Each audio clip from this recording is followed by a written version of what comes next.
Welcome back to Let's Talk Short Track Racing. Tonight we are on episode 20, and I have Jake Wilson back with me tonight.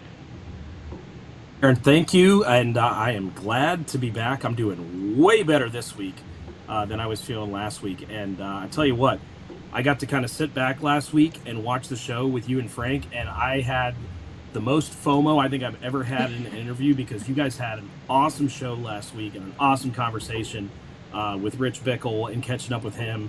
And hearing him and Frank kind of swap stories back and forth, I mean, that conversation could have gone on for hours and hours and hours. So it was awesome to get to kind of sit back and be a fan last week and just kind of watch the show. But happy to be here tonight, happy to be back with you, and looking forward to talking with our guests a little bit later on here tonight. Yeah, last week was a fun episode, and I'm definitely glad to have you back. Glad you're feeling better. But yeah, tonight we have another great episode. We're going to have Mike Garvey on. Yes. And then, Yes, legendary driver. We've got all these yes. ASA legendary drivers lined up, and we get a chance to really kind of go back and relive when the ASA series was in its absolute heyday back in with Mike's case throughout the 90s and into the early 2000s. And we'll kind of go back and talk about his career before he got into ASA because he was a well-established short tracker, not only in the Midwest, but really all around the country before he even got to ASA. So I'll be interested to kind of pick his brain a little bit and listen to his story and how he made it from Michigan to, all the way up into the ASA, even up into the ranks of NASCAR, Yeah. and talk about, what he's been doing since he's gotten out of the driver's seat and some of the work that he's been doing as a crew chief, kind of as a driver coach, and some of the drivers that he's been working with. And it's been paying off big time in some big ways and some big money races. And can't wait to talk to Mike about all the great things that he's got going on in his career and his life. Yeah, I'm very excited to get him on here shortly. But before we have him, we should talk a little bit about this past weekend, some races that have gone on. Yeah, it was a busy weekend. Things are slowing down a little bit down here in Central Florida where we're at because we're Yes. kind of at the mercy of Mother Nature, it seems like, every weekend. Mother But there was Nature and the plenty heat. of racing action going on throughout the country. If you went up into the Panhandle area, you had the Southern Super Series and Blizzard Series race number 3 took place at Five Flag Speedway on Friday night. And I think it was Yeah. pretty safe to say Cole Butcher just absolutely had the field covered Yeah. on Friday Seems to night be a there at Five popular Flags. story As this year. yeah, I mean, he looked awesome on Friday night. He was just completely dialed in, and it didn't look like anybody in that series had anything for Cole Butcher Friday night. No, no, the whole field looked like it was him, and then everyone else was just And everybody fighting for a else. second. And that wasn't the only big winner that night, as you had the Yeah. Modifieds Mayhem. Yes. Richie Smith not only gets the win Friday night at Five Flags, but they ran a big double header, and everybody loaded up from Five Flags, headed over to Mobile, and it was, same song, different verse. Or it was Richie Smith back-to-back nights, Yep. and it's got to be good for Richie because Richie's had some races before where I feel like he's had the strongest car, a dominant car, and either bad luck or getting caught up in somebody else's mistakes has taken him out of the race. So for Richie to head up from the Central Florida area to race up along the Panhandle and come home with 2 big wins, that's got to be pretty big for them going forward. Yeah, especially as you were saying, there have been several races where that was not the case. So it's definitely good anytime you can come back with a win, and not just one, two. Yeah, I mean, if you're going to make the effort and you're going to go up there and you're going to make the long haul, have to bring your crew with you, have to put everybody up in a hotel for a couple of nights. You want to make it worth your while, and if you're able to have a successful weekend like Richie did and be able to load the car up, be in one piece on Saturday night and bring it back home and throw a couple trophies in the back seat too, why not? That's always the goal. And then heading up even farther north a little bit, you had Berlin's Birthday Bash, where Brian Campbell won that.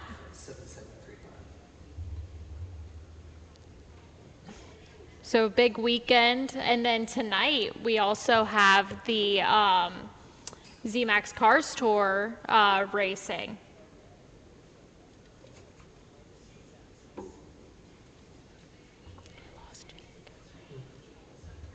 To hopefully we'll be able to kind of see how that goes. Cool little layout for them having a midweek show and getting to run on a Wednesday night. I remember I hear Caraway's going to have, I believe they're having a Smart Mods race there this weekend as well. So big week for them. Excited to see what the Cars Tour has to offer again here tonight, and kind of a little bit of a similar story with Cars Tour. I want to mention we saw earlier this year.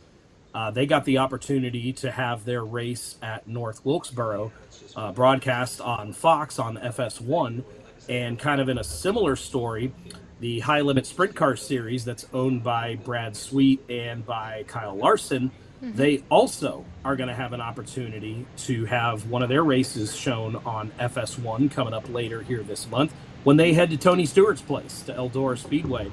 So a couple big opportunities for some of these divisions that you would normally just see like on one of your streaming platforms, getting the opportunity to be put on network television there on cable and on FS1, and a chance for a lot of people that may have never seen or know that even Kyle Larson or Brad Sweet even own or operate a sprint car series. And I think they're going to be really excited to see what the High Limit Sprint Car Series has to offer when they watch them at Eldora coming up a little bit later this month. Yeah, that's awesome. I love that Fox Sports is starting to be more inclusive of short track racing. About the exposure that they get on a weekly basis just through the streaming platform, and now you're going to expand that even further and expand that audience even more. And that's got to be great, great branding for not only for the Sprint Car Series, but for all the sponsors and supporters of that series, but also for Flow to maybe try to get more people onto their platform and check out all the different stuff that they've got going on. If you can see, I'm rocking tonight. I'm rocking my BC 39 shirt, which is what's going on at the Indianapolis Motor Speedway at the little dirt track they have. If you weren't watching that last night, man, go back and find the replay. Justin Grant got the win last night, but the battle that they had for the win in the closing laps last night around that tight little quarter-mile little track that they have in that massive infield at Indianapolis Motor Speedway, that was incredible. And they're going to be racing again with the midget sprint cars, and a lot of those guys that compete in USAC, and a lot of drivers that just want the opportunity to say, hey, I've got a chance to race at Indianapolis Motor Speedway, even if it is just on the quarter mile. So I'll be looking to check that out a little bit later on as well. Yeah, that's an awesome event that they have going on. And then also coming up, I know that the UARA series has announced a new race, and they have a very big race coming up this weekend at Slinker. You'd think that, okay, maybe it's summer, maybe you're going to start to see guys taking a little break. Nope, not with UARA. They've got a busy couple of weeks, a couple of months coming up. They are going to be headed to Slinger, less than 2 weeks away.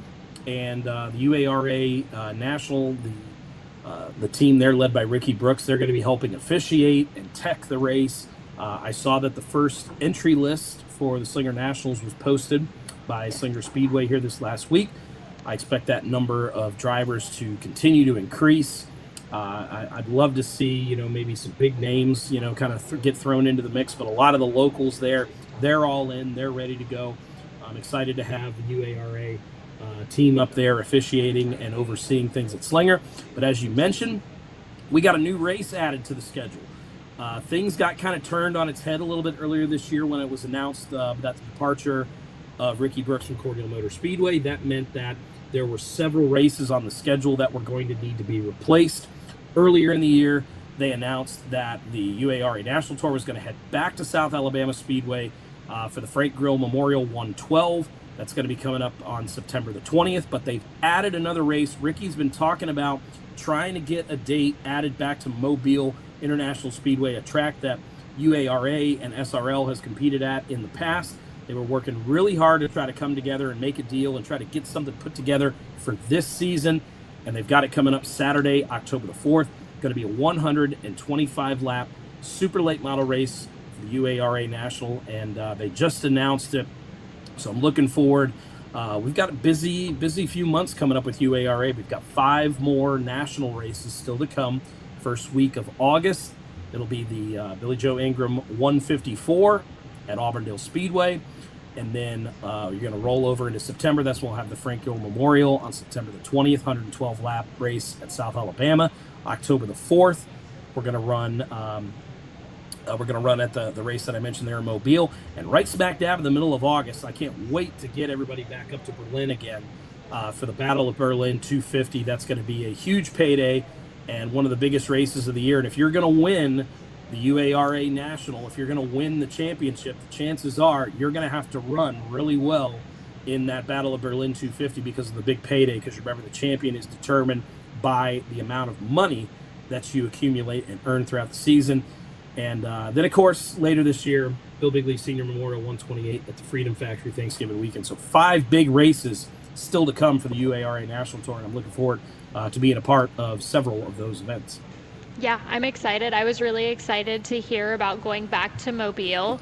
It's been a long time since Ricky's had a race back there. Hopefully the fog stays away this time. Yes. Because the last time we were there, I'm up there in the booth with my man Rodney, and the fog just starts rolling in, and I'm like, brother, what is going on here? And it got so bad that we literally could not see the cars until they came off of turn number 4 and came by the front stretch. It was so bad. It was so thick. You never want to have to call or cancel a race early, but it was literally some of the most unsafe conditions I've ever seen at a racetrack.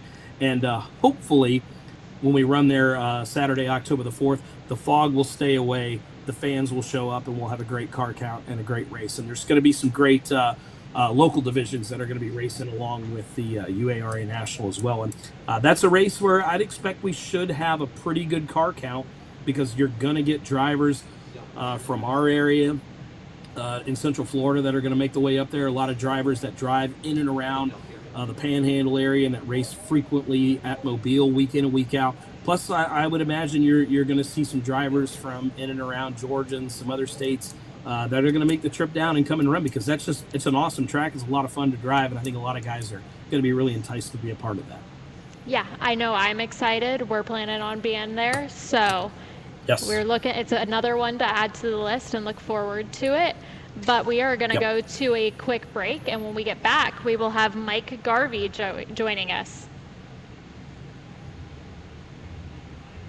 Race fans, get ready for one of the biggest weekends of the summer. The 4th annual Great Lakes Classic hits Berlin Raceway, July 11th and 12th. Featuring the ISMA Super Modifieds, the fastest short track machines in the country. 2 nights, 1 legendary track. And when the racing ends, the party keeps going with live music after the races both nights. Don't miss it July 11th and 12th at Berlin Raceway. Grab your tickets now at berlinraceway.com.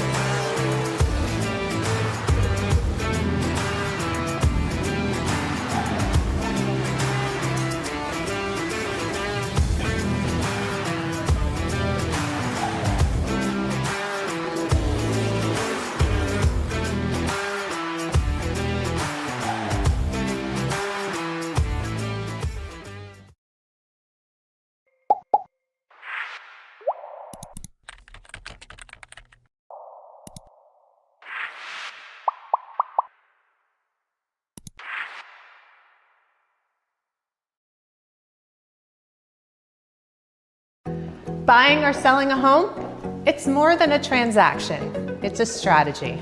I'm Amy Lynn, and I bring clarity, confidence, and results to your real estate journey. Whether you're searching for the perfect place to call home or preparing to list your home for top dollar, I've got you covered. With smart marketing, strong negotiation, and a network you can trust, I don't just help clients close, I help them win. Let's make your next move the right one.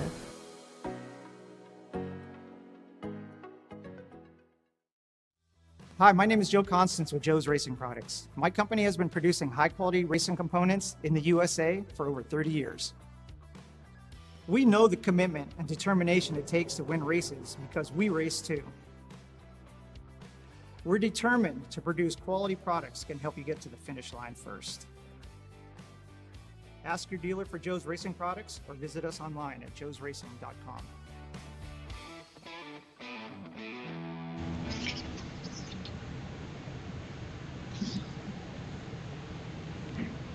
Welcome back to Let's Talk Short Track Racing.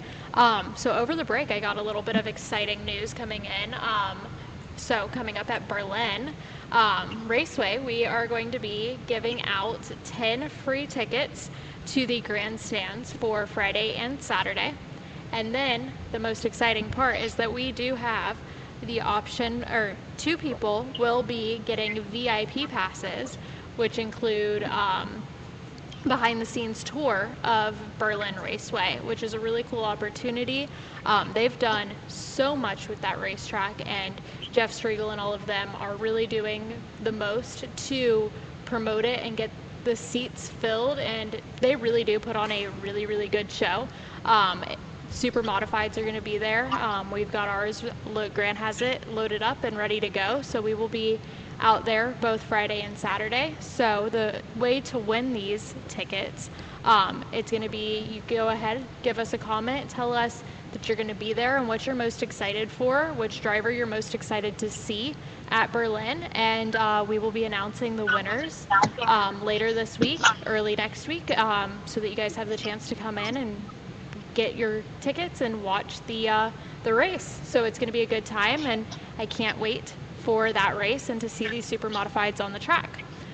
But also on the phone with us, yes. Yeah, go ahead. Oh. Go ahead. I was going to say, our co-hosts, are we eligible to enter the raffle? Because that sounds like an awesome deal. Right? I asked the same thing, especially the VIP tour. That sounds like a fun time. Yeah. But also, welcome back, and I've got Jake back on the phone with me, and we also have Mike Garvey. Mike is a name that has been a staple within the short track industry for decades now, from racing and even on the crew chief side, the pit box side. So welcome, Mike. We're really excited to have you. Thank you. Thanks for having me. Looking forward to talking to you.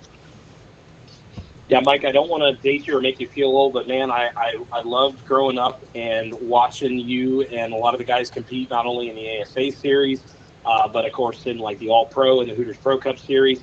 I was really lucky that I was little at a time when regional short track racing was being able to be broadcast and brought into my living rooms, where not only could I go see you guys race at my local racetrack, but I could turn on either TNN or here in Florida, the Sunshine Network, and I could watch you guys battle it out each and every week, and then get to go watch you guys at our local short track. But that's not where it started for you. Kind of take us back to when you're a young kid, getting first introduced into the sport, kind of helping out your dad. What are some of your earliest memories about being around your dad and going to the racetrack and just getting into racing?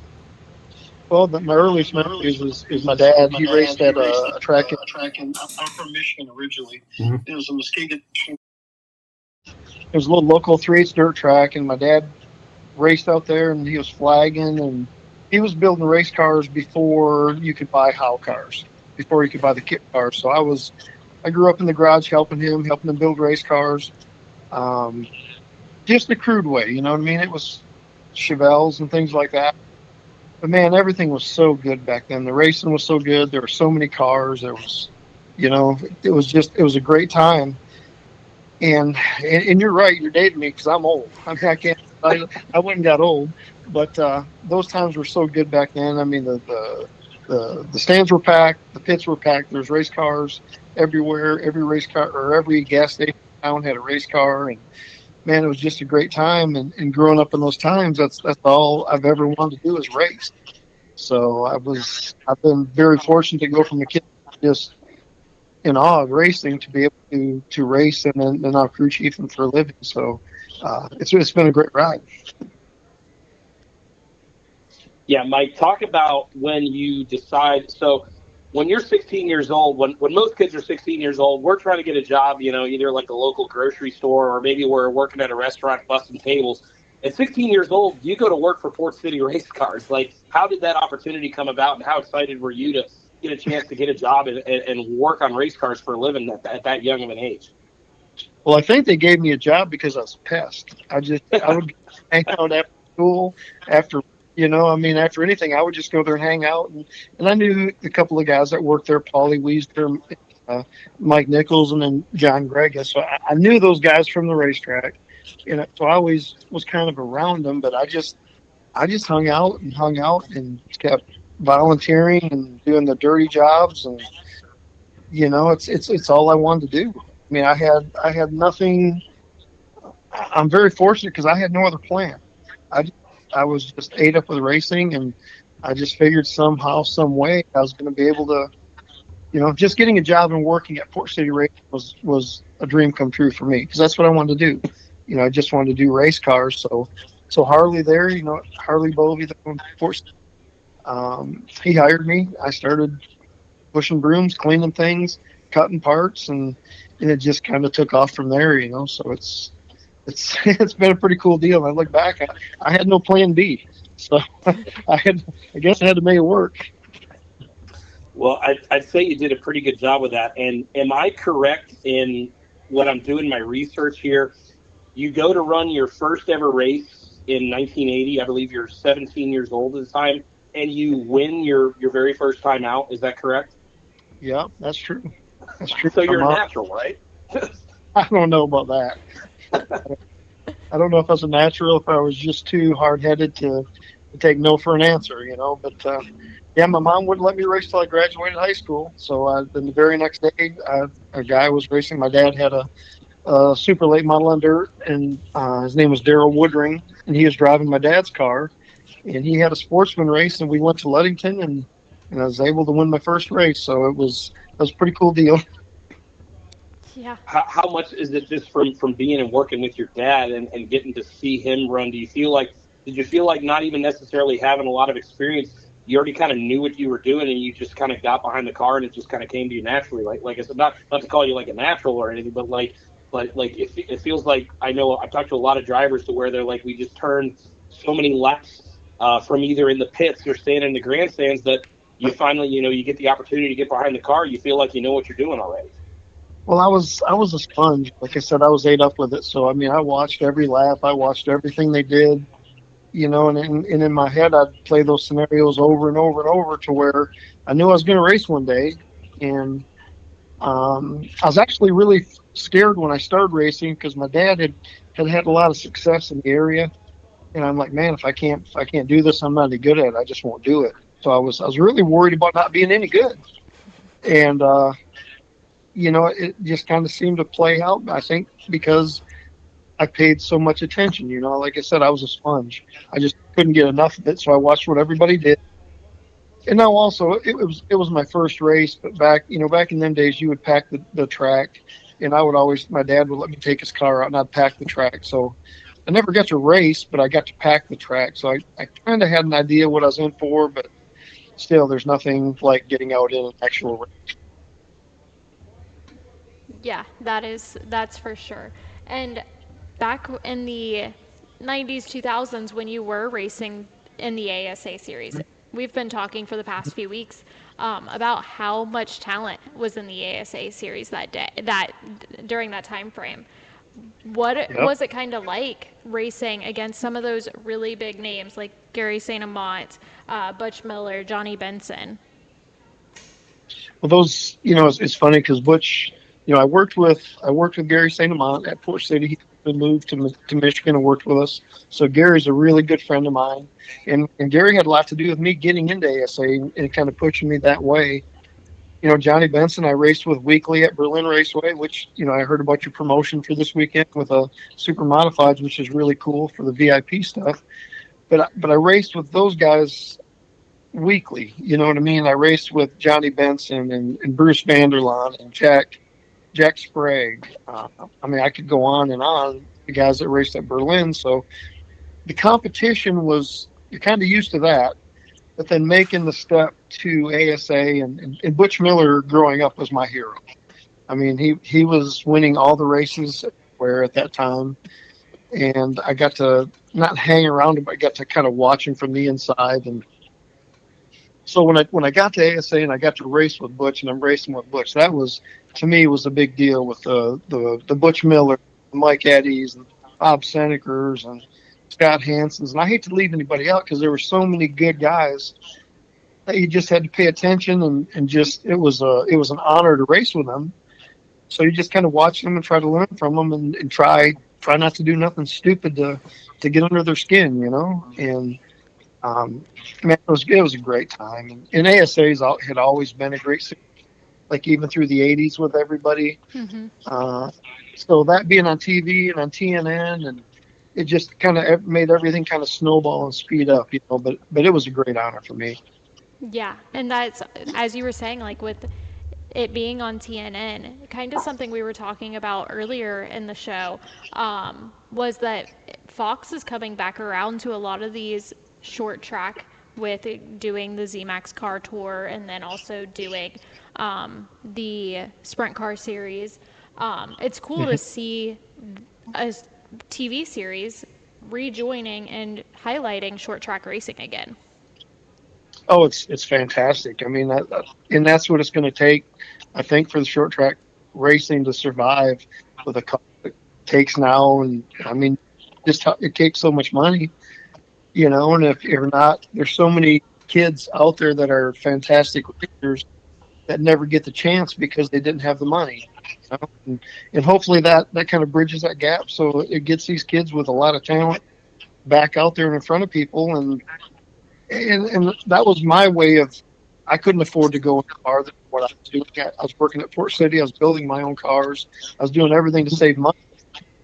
And I was fortunate enough to have enough success where people would hire me to drive cars. Well, those days are gone. You know what I mean? Now it's pretty much everybody's funding themselves. So if the TV package can come in and all the, all the different avenues going on, hopefully that can bring some money to help some people keep racing. Yeah. Yeah, and you kind of mentioned it a little bit there, Mike, to where whenever an opportunity seemed to arise for you, you seem to be the driver that could take advantage of it. I mean, you go from having, successful years and championship seasons with the All-American Challenge Series. You head up to the Busch Series, and things don't necessarily go as smoothly like you would have planned to.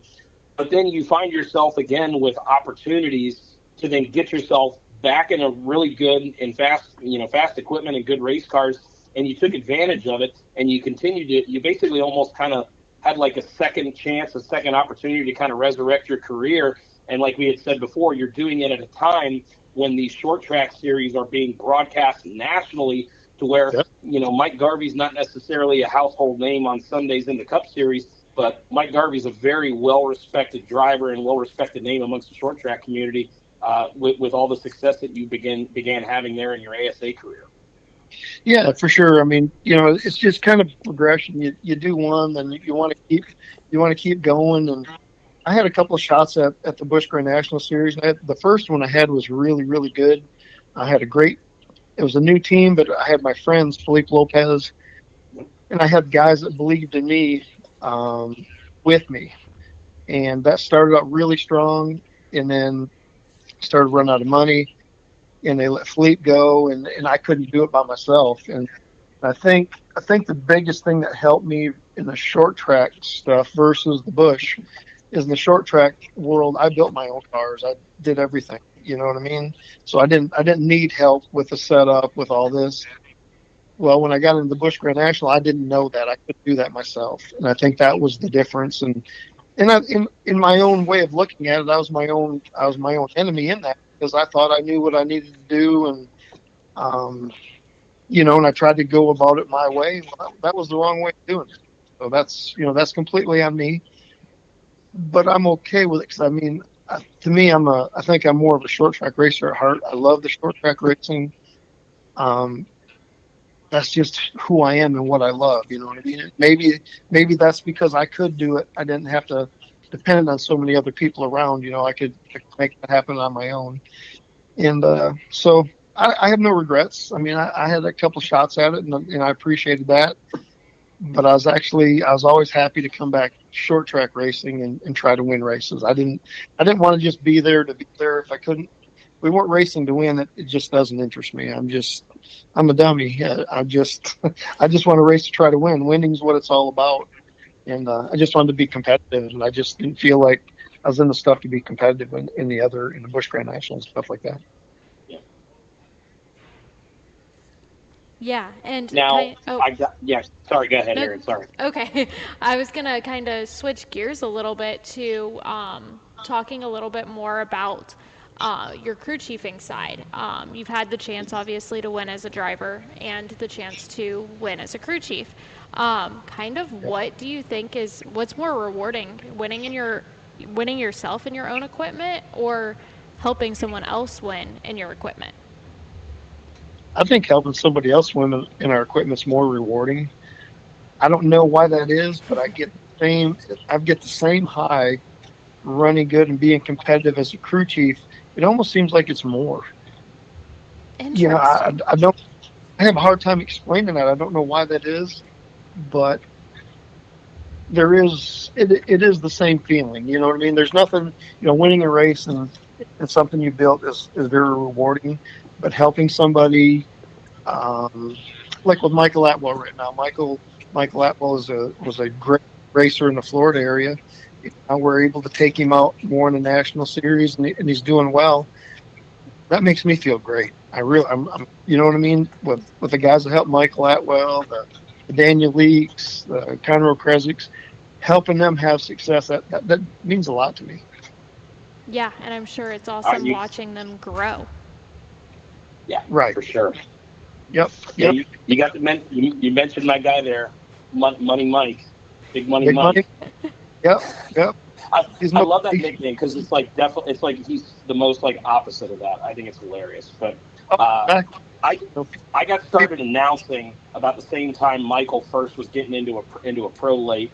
So I've been really fortunate to kind of have a front row seat to his rise up through the ranks.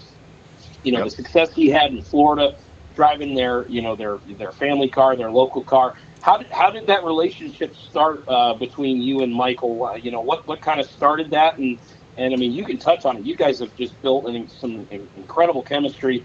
And Michael's gone on. He's been winning some big races over the last year or so. And you go from dominating the Rattler this year. And heck, I turned a race on and thinking I'm going to watch a bunch of guys from up in Washington, and sure enough, there's Michael behind the wheel of the Davidson Electric 14. I'm like, what the heck are you guys doing up there? But you guys were fast up there too. Yeah, it ran good, and Michael's got a lot of talent, and Chris really likes him, and Chris Davidson I'm talking about. Chris, he likes going to the bigger races. Like we're going in 2 weeks back out to Washington to the Summer Showdown in Evergreen, Washington. So he likes to hit the bigger races, just kind of pick and choose, and that really helps Michael get out there and kind of showcase what he can do. But how I met Michael is I was helping a kid named Garrett Jones. Well, Garrett Jones raced against Michael in quarter midgets. So his dad, they got into late models and they were struggling a little bit. So Garrett's dad, Larry, knows Michael's dad, Dan Atwell. So they got talking, and Larry Jones told him, he said, "Man, you need to get Mike Garvey to help you, kind of get your feet, get everything going." You know what I mean? And man, we just hit it off. I just really like Michael. I mean, I like how he races. I think he races hard, but he races clean. And we just formed a friendship. And I mean, heck, I think this has been 5 or 6 or 7 years now, somewhere in that length that I've been helping Michael. So it's been great. But it's just kind of networking through people. That's the thing in racing. There's so many people you meet and you help along the way that just kind of pushes your name out there to help them, and it just kind of worked out, That's awesome. How about talk about the Rattler this year? I mean, to lead 249 of the 250 laps, set fast time, and just go out there and, I mean, it's about as dominating of a performance as you can have against some really, really tough competition. I mean, what did that say to you about the type of driver Michael is, and kind of sending a message to everybody, not just locally, but around the country that, Michael Atwell and your crew, you guys come to play whenever you guys show up at the racetrack. You guys come to win. We've been working on a different package here for about a year with our cars. And then before the Rattler, we went and tested, and we really hit on some stuff. And we came back, and we were feeling pretty confident. But you always, you try to be cautiously optimistic. But we got back, I think, in that weekend, it was just a dream weekend. We led every practice session in time, in practice. We led practice sessions. We sat on the pole, and he led all the races. And I'm like, and I told him, I said, buddy, you gotta appreciate weekends like this because they don't come often. When you just hit something like that where everything just works. And I tell you, the car wasn't perfect that weekend either. Michael did a great job adjusting to it in the race. So it takes everything, you know what I mean? We got to have the car good. Michael does his job good, and we got to make the right calls and not mess the tires up. So it was a dream weekend. And it's, when you have those weekends, you better appreciate them because they don't come that often. I know on our broadcast they kept every so often the camera would cut down to you down on pit road, and you were out there while Michael is out there leading the race, either pulling away or getting kind of chased down during the halfway point. And every time we cut down to you, Mike, man, you must be a pretty good poker player because you looked about as cool, calm, and collected as you could possibly be. But what were you feeling there, kind of in those closing laps? Because anything can happen in one of those big races, and that there's so much money and there's so much pressure on the line and the opportunity to win such a prestigious race like the Rattler. What are the nerves like for you as the crew chief there in those closing laps? Well, I had you fooled good then because my heart was bouncing all over the place, and it's so much harder to watch a race than to race the race. That's the part that's amazing from the crew chief side. I'm more nervous watching it than I am racing. Yep. And just everything had gone so well the whole day, that you just don't want to have something crazy happen to lose it. And I had 100% confidence in Michael. I didn't think Michael was going to make a mistake or things like that. But I'll tell you what, Colin Allman was good too, and he was right. So we couldn't relax. Colin ran a great race, and a great race also, and so luckily, we was able to pull it off and finish. But man, I tell you, it's gut wrenching to stand there and just watch it. Maybe I looked down because I was about ready to cry, but it is hard to stand there and watch. Yeah, no, it was a great race and a great weekend for you guys. I love to kind of looking back at your career. I loved how after some great years in ASA. You go back kind of running more of like the regional tour. You had a few years where you ran the Gulf Coast tour there in and around the Panhandle area.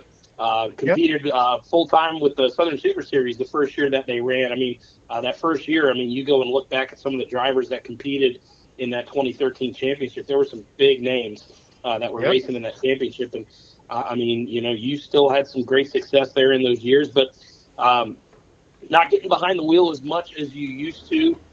Is there ever still the itch at all to ever maybe get out and compete at all, or are you comfortable being like, I'm here to crew chief and I'm here to help these young drivers? Well, I still get the cars out quite a bit, and I'll practice them myself. Like I'll take them out and practice them and work on things. So I still drive them more than people know. But the racing, like in my heart says I can just hop back in a race car and go out there and have a chance to win. Well, I can't. For me to try to be a contender racing again, I've got to race. It's going to take 4 or 5 races, for things to work out. So it's hard with what I do. That would take away from my customers. So you never say never. I might run a race here or there, but my concentration and all my efforts are going into helping the customers I help. So I've got a lot of great customers all across the country, and that's what I got to maintain my focus on. But I still do get out there and practice the car just to make sure I know what's going on, know what we're feeling. So when I'm talking to people, I can relate to what they're telling me, and I think that helps a lot. Yeah, for sure. And kind of talking a little bit about your customers, and you've worked with a lot of different drivers on all different calipers. What do you think Yep. separates a good driver versus a great driver? What makes that difference? Man, that's a hard one because there's so many different layers to that. So many different people. Some people are just fast and good right off the bat. Other people figure out how to do it. It's, I guess, one of the easiest ways is the guys that are really good are generally fast from the word go. And you got to kind of try to help them reel them in, because I mean, let me tell you, I've made plenty of mistakes in my career racing. I mean, we all do. Mm-hmm. But if we can stand there from the outside and kind of see what's happening, try to give some advice, say, hey, let's not do this, hey, let's not do that. Let's be more, careful in these situations. I feel like I'm kind of rambling here on your question. It's hard to just put your finger on it, but the good racers or the great racers, those guys are fast. It's hard to take somebody and teach them how to be fast. Mm-hmm. You know what I mean? The fast guys are fast, and then you kind of try to Hone it down. Hone it down a little bit, and that's what I thought I did. I lost a lot of races in my career. If I had somebody helping me back then and slowing me down, I think it would have helped me a lot. So probably, does that answer your question? That's Yeah. just Yeah, no, it's definitely not I didn't think it would be a black and white answer. I find that everyone we kind of ask that question to has a little bit of a different answer, but all similar in the fact that it's hard to teach essentially, hard to teach talent. Yep. Some guys they just have a knack, and there's a lot of other guys that put a lot of effort in and do well. That group of people seems to rise to the top. No matter what cars they hop in. Yeah. So, and there's a lot of great racers out there, and it's all just getting everybody, trying to. Like I said earlier, there's a lot of kids all over the country that I see race, and I'm like, man, this kid's good. I mean, or guy, this gentleman, the older man, whatever, and they just don't get the chance. So it's kind of fun helping the people, try to help people along that do have the chance. Yeah. Who are some of those guys that you're seeing? Because I mean, you obviously you've got an eye for talent, I think. And who do you think is kind of that next driver? I mean, is it somebody you're seeing that's not even necessarily in like a full body stock car yet? Because I mean, we're seeing these kids starting younger and younger each and every year. We're seeing guys that are getting behind the wheel of late models. I mean, they can barely see over the dash, I feel like. But who do you think is kind of somebody to keep an eye on that you're watching closely in the short track world? Man, I don't really. There's so many of them. I hate to say just one. You know what I mean? 'Cause I mean, I'm talking about kids in street stocks or in trucks. Pro trucks, and some people just seem to always get it done. You know what I mean? Man, you got me caught now. I mean, this is going to sound just because I'm helping him, but I'm helping a kid now that's he's ran 2 late model races. And he sat on the pole and won, and he's ran second to Cody Stickler twice at Auburndale. And that's Carter Brown. Carter's a young kid, is good at what he does. Yep.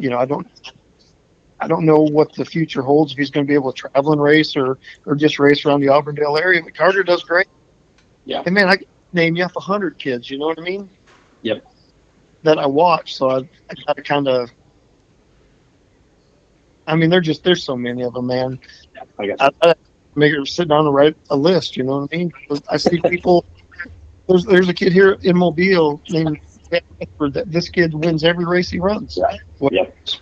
Street stock. So I can name off names that you've probably never heard of. That I watch these guys and man, these guys are good. You know what I mean? Oh, that's awesome. No, Carter's an awesome driver. I've got a chance to call a few of his pro truck races, and man, he's always at the front. He always finds a way to be there, and even when it doesn't necessarily seem like the truck is the best, he always finds a way to be there in contention and to be there at the end and at least try to make the best out of what he gets. Yep. Another kid, and it's not just because this is Grant's has something to do with this, but the Kendrick Cryer young man, their whole team, like I watched him, he just keeps getting better every time we show up. You know, the Colin Allmans. Colin Allman, I think, is fantastic. So I'm trying to think of people without offending nobody. You know what I mean? Because no matter whenever you say some people's name, you offend and you forget other people. Yeah. But you know, so I mean, it's fun seeing those guys growing. You know what I mean? Yes. That's the fun part. I guess that's the easiest way for me to put it is I'm close to them, so I see them a lot. So I'm watching them grow and get better every time we race, and I think that's a pretty cool deal. Yeah, and if Kendrick's going to keep giving post-race interviews like he did at the Freedom Factory, I want him running up front as much as he possibly can. That was like one of the funniest interviews I've got to do in a long time. Well, I didn't get to see it. I'd like to see it, and I wouldn't know the young guy if he walked up to me. I don't know him. I just see him at the racetrack, you know, and then he's racing, and I just keep seeing he gets better and better, and that's a cool deal.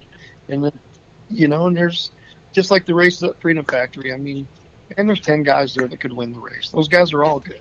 Yeah. You know? So, I mean, and it makes it fun, you know what I mean? It's really makes it a fun deal. What are some of the goals that you guys have here for the remainder of the year? I mean, Michael's been pretty consistent with competing, you know, pretty much in every UARA event over the last couple of years. And, you know, winning that big payday at the Rattler has certainly set him up to potentially compete for the championship this year with the way that UARA declares their championship. And, you know, Ricky's added a few races to the schedule this year that I think fit right into Michael's wheelhouse here with the additions of the South Alabama race and the Mobile race. And, you know, we're also still going to run at, of course, at Auburndale, where Michael's got a lot of experience. Same thing at Freedom Factory later this year, and then even at Berlin, he's also shown that he can show some speed. There is the plan, just to keep running UARA, and like you mentioned with Chris wanting to kind of just chase after some of those big races, right? That's the plan right now. You know, with Michael, we're doing that. Like I said, you pretty much named off the races that we're going to do. You know, Michael still has his own car. I don't know how many other races there's going to be, you know, in Florida these days with, you know, with citrus changing and all that. But that's the biggest part with Michael, doing those bigger races and, you know, trying to get a couple more wins. I mean, we've been right there. Hopefully we can, you know, knock the door down on a couple more wins. And then, you know, I'm also going up to Michigan a lot and helping Dan Leak and with the Outlaws, the Super Late Model Outlaws. We won the first race at Owasso this year with that, so that's fun. You know, Carter Brown, like you said, around the Auburndale area. I mean, those guys, between them guys, they got me going somewhere every weekend. I don't have no time to be in that group right there. But yeah, that's the goal, just to see if we can get a few more wins. I mean, you know, the points are great. I mean, we race to try to win races. You know, that's kind of how we look at it. So, and that's the neat thing in Ricky's deal. You win races, that gets you the points. So hopefully we can pull that. Yeah. Exactly. Well, kind of starting to wrap things up a little bit. As we were talking, you help develop drivers and stuff. Any of the young kids that are out there watching, what are a few tips that you would have, or what kind of advice would you give any young drivers kind of entering the sport? Man, if I could give any young driver entering the sport, first of all, if you got to just keep digging for your dream. That's the biggest thing. The other thing is race with respect. I think we're missing a lot of that these days. You know, we're all racing hard, but we still, at the end of the day, we gotta, you know, it takes no talent to run people over. Yeah. Is what I say. We all want to win, but you also got to hold your head up a little bit. And unfortunately, in these days, you know, it's win at any cost. And I don't like that. I don't care for that. I don't feel like you've done anything to stand beat your chest about. You know, it takes no talent to me to run over somebody. I think it takes a lot more talent to pass. So I think just, you know, learn your craft, pay attention, be a sponge, learn everything you can. I tried to learn by watching but I wasn't on the track. I was watching the Butch Millers, the Bob Senekers, the Mike Eddies. You learn so much by watching. Just pay attention. You know?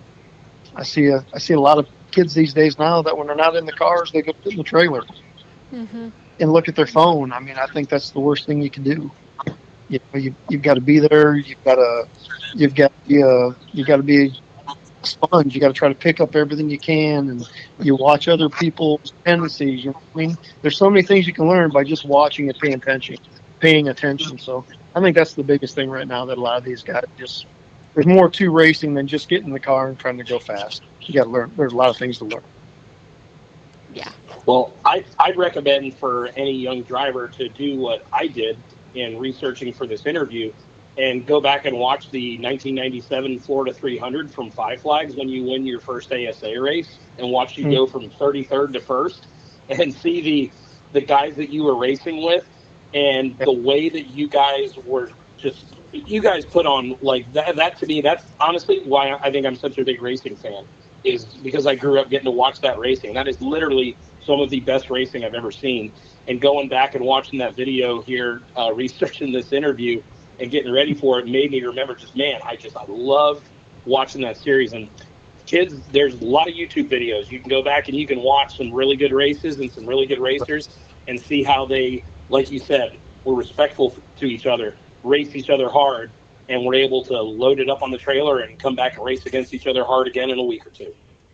And that's one thing I try to tell everybody now. You know, I mean, like, if we're fixing the car after every race, we're not getting better. We're just getting back to square one. You know, we're trying to, every time we go to the racetrack, we're trying to make it better. So the more we can go back and race, we can finish the race. We might not win, but we can make the car better, versus just trying to get back to square one. You're constantly fixing it. You're constantly fixing it. You're tearing the fenders off. You're tearing the nose off. You can't make the car better. So, you know, just like you bring up so many good examples of, like, I wish when I was growing up I had access to that. You know, even the iRacing stuff. You know, this iRacing, I don't think the iRacing helps you as a driver per se. Well, you know, Tom Majeski can argue that fact because he does awful well with it. But it just gives you the visuals. It gives you know where to look. You know where to see. You know what I mean? You see your point. There's so much information out there. Take advantage of it. You know, put in your time to be successful. You know, because it doesn't matter if you're racing or playing baseball or basketball or hockey. It all goes back to how much time and preparation you put into it to get results. So I think that'd be a good way of doing it. Yeah. Yeah, for sure. And I guess we are going to keep you on here for some tech talk, but we've got to go to a quick commercial break, and then we will be right back for tech talk. Okay.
Hi, my name is Joe Constance with Joe's Racing Products. My company has been producing high-quality racing components in the USA for over 30 years. We know the commitment and determination it takes to win races because we race too. We're determined to produce quality products that can help you get to the finish line first. Ask your dealer for Joe's Racing Products or visit us online at joesracing.com.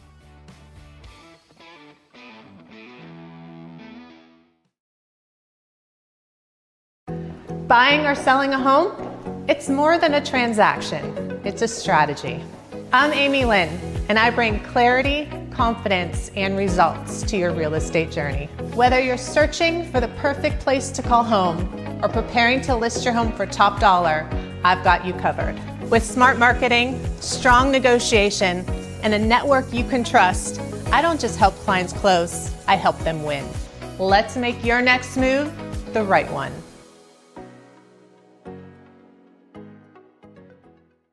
Race fans, get ready for one of the biggest weekends of the summer. The 4th annual Great Lakes Classic hits Berlin Raceway, July 11th and 12th.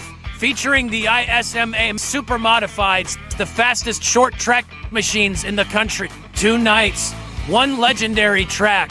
And when the racing ends, the party keeps going with live music after the races both nights. Don't miss it July 11th and 12th at Berlin Raceway. Grab your tickets now at berlinraceway.com. Welcome back to Let's Talk Short Track Racing. I have Nate here joining me. We're going to go ahead. It's been a little bit since you've done a Tech Talk live. Yeah, it's been a little bit, been traveling, been gone. But we've got a hot topic tonight. We're going to talk a little bit about tires with Mike. I know over the years, tires have changed a lot. And I'd say really ever since COVID, they've really been a very hot topic. It doesn't matter what brand it is. It's like 1 week or 1 year, one tire is good, and next it's another. So what has changed over the years in your opinion?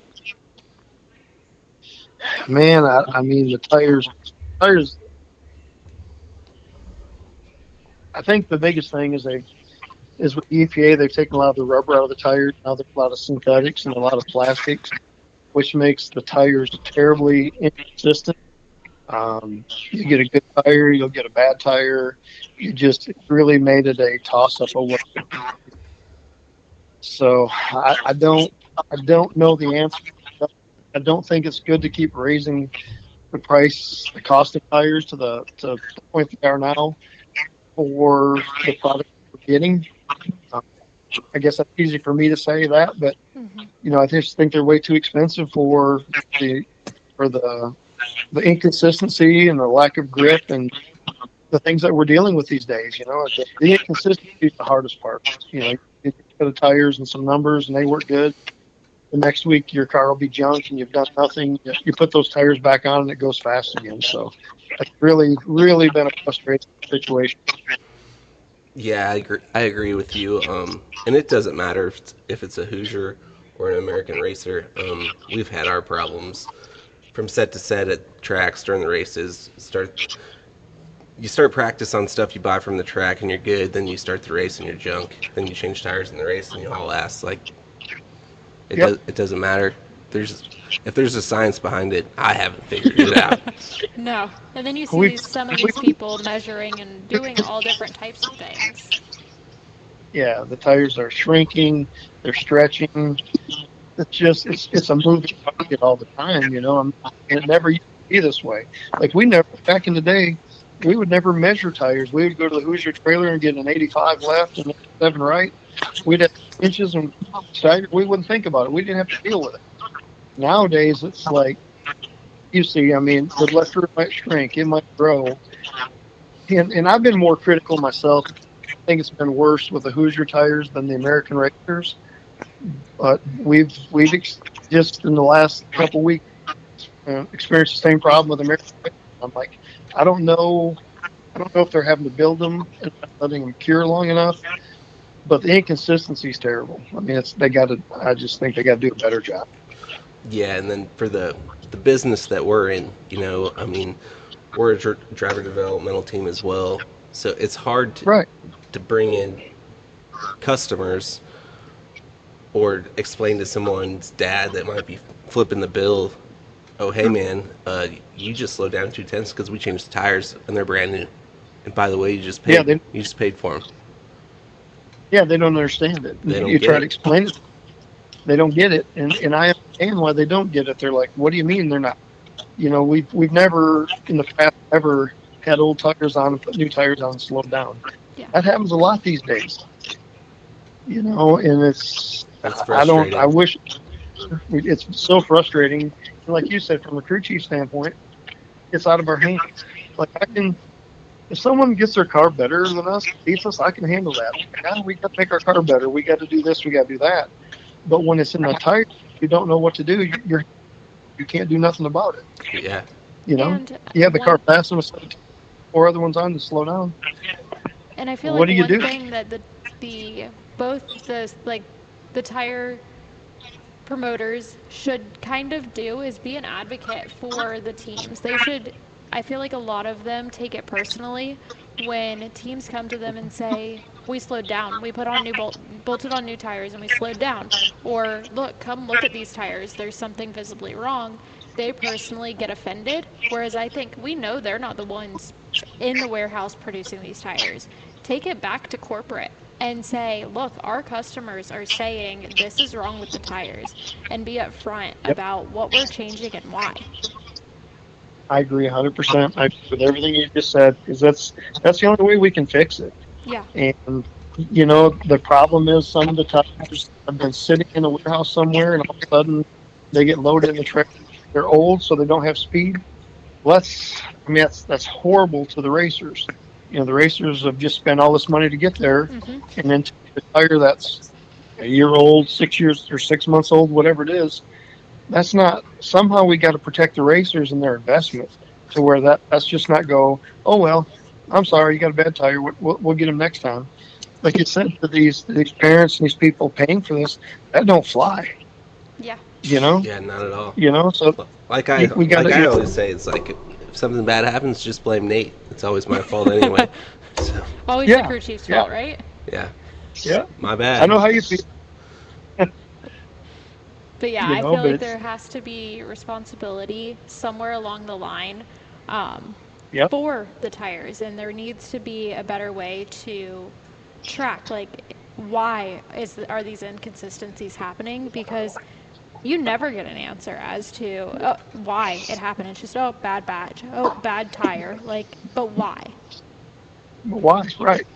Pick the wrong one. The rest everything we do in life, wrong. you know, and it like you said, that you can't just go, oh well, and walk away. That you know, I think that's why you're kind of seeing what we're seeing these days. There's probably fewer race cars right now than I've ever seen in my life. Yeah. Yeah, and I think it's going to get worse. And tires, as you were saying earlier, they're more and more expensive, but you're not seeing better performance out of them. Right. You know, I made a statement a while back, and Hoosier was mad at me. I'm like, you're charging us Ruth's Chris price or a Kmart steak. You know what I mean? Like, we don't mind paying quality money for quality products, but you can't just, you know, these tires are, I mean, it's damn near $1,000 a set. Yeah. It's ridiculous for a set of tires. Yeah, it absolutely is. And the fact that as the driver too, you don't, like, even if you have a preference of I like Hoosiers over American racers or vice versa, you don't get the say. So it's hard when you show up to a track, per se it's American racers, and you know that they've had a streak of being bad. Well, you have to pay that $700-800 regardless of if you want to or not, because you're racing. Because you're racing, and you just hope you don't get that problem. You know, you do everything you can do to stop that. You know, you try to track codes and sizes and everything else. I've got a book with tire stuff in it. I mean, you'd think Albert Einstein tried to write it, and it doesn't. And we're still running the same problem. I'm like, man, you know, when you do everything you can do to try to figure out what you have to do, and then something else pops up, you're like, man, I'm just beating my head against the wall here. Yeah. And you've been in the sport for a while. So you've seen kind of the ebbs and flows of tires and everything. What is this the worst you've ever seen tire performance, or has there been another time where tires were like this? I've never seen any time in my whole racing career like this where it's been this bad. Not even close. Wow. This is the worst I've seen it. You know, getting different batches of tires. Like, you finally hit on some things and the car's good, and then you go and you find out they build another batch of tires and now it don't work anymore. You know, I wish they would build the tires like, okay, this is the construction, this is the formula, this is the ingredients we're running this year.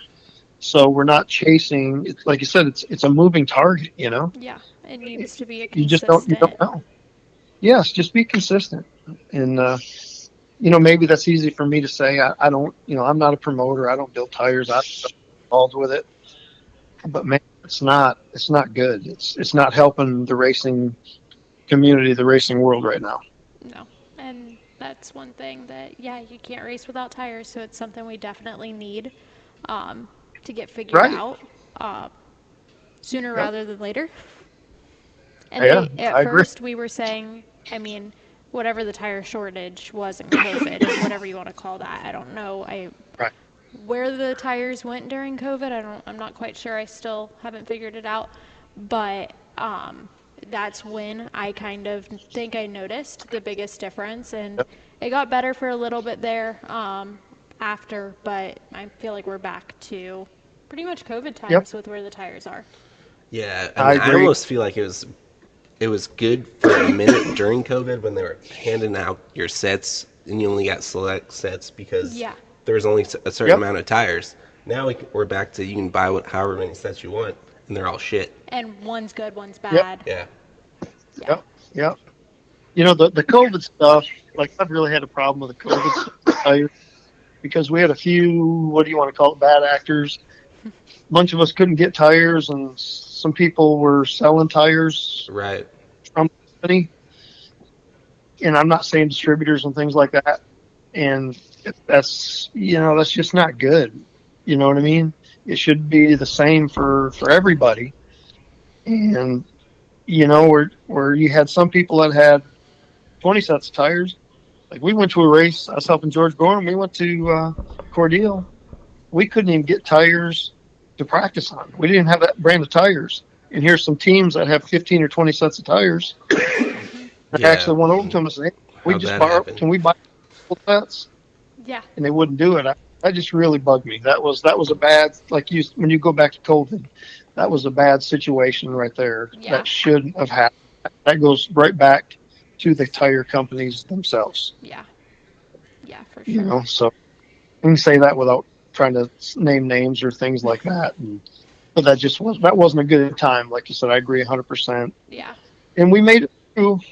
And and like I said, why we're having this, because now I know I've heard of tracks, and again, I'm not a tire distributor. I don't have anything to do with it.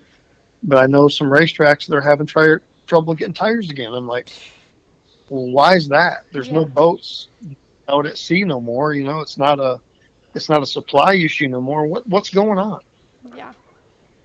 And I think they've got to take responsibility for fixing that themselves. Yeah. You know what I mean? If they know they got to build tires and they got to sit for 3 months before they sell them, then build some damn tires and have them sitting there for 3 months. You know what I mean? Yeah. Yeah. So Something I got to be careful what I say. I'll get too involved in this. And you and me just- both. My dad that's is a the- tire distributor, so I have to What's definitely. We won't say a track, so I can't get in trouble. But. Yep. But Right. Isn't your dad the distributor? So Yeah. So he understands the challenges. I'm sure you face it. Yeah. And I don't get it. Why is that so hard? If you're gonna build tires for the racetracks, then build tires for the racetracks. Yeah. Yeah, that is for sure. But we are running out of time tonight. We got to go ahead and wrap it up. But I just want to thank you so much for coming in, talking to us, or calling in, talking to us a little bit tonight, letting us get to know a little bit more about your start, your career, and what you're doing now. It's been a lot of fun hearing everything about your career, and thank you so much for coming in. Well, thank you for having me. I really enjoyed it, and you guys do a great job. And it's people like y'all that are helping keeping racing going and trying to move it forward. And I really appreciate that from you. Thank you. We've had fun tonight, and we will talk to you again soon, and hopefully we'll see you at a track soon.